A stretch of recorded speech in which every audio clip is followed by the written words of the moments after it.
As I mentioned, there are 4 sections in the listening test. Section 1 is what we call a transactional dialogue. In other words, one speaker is asking for information from another speaker. He might be asking, for example, about an upcoming event or how to open a bank account, or asking for information about booking a flight.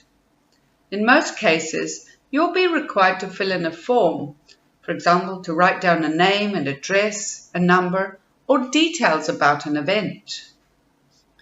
Section 2 is a monologue. That means one person is speaking. He may be answering questions in an interview, or describing an event or a particular place, such as a historic building or a tourist attraction. Section 3 is in an educational context. There may be up to 4 speakers in this section, but it's clear who's speaking at the time. They may be university students discussing an assignment, or a tutor giving the students feedback on their assignments. Section 4 is another monologue.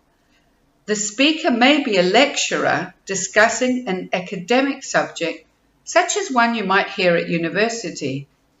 You might think this is a very specialist subject and I don't know anything about it, or there are lots of unfamiliar words.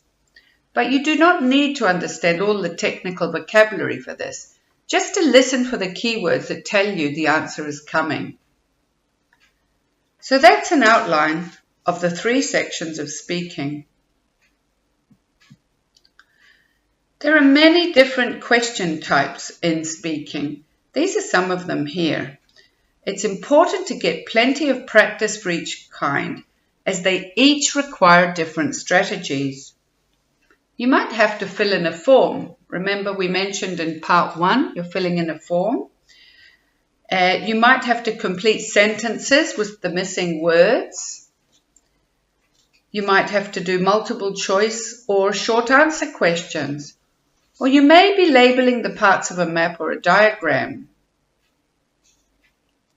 So I recommend mastering the listening strategies you'll learn on this course, and do lots of practice using the links in the ebook that accompany the course.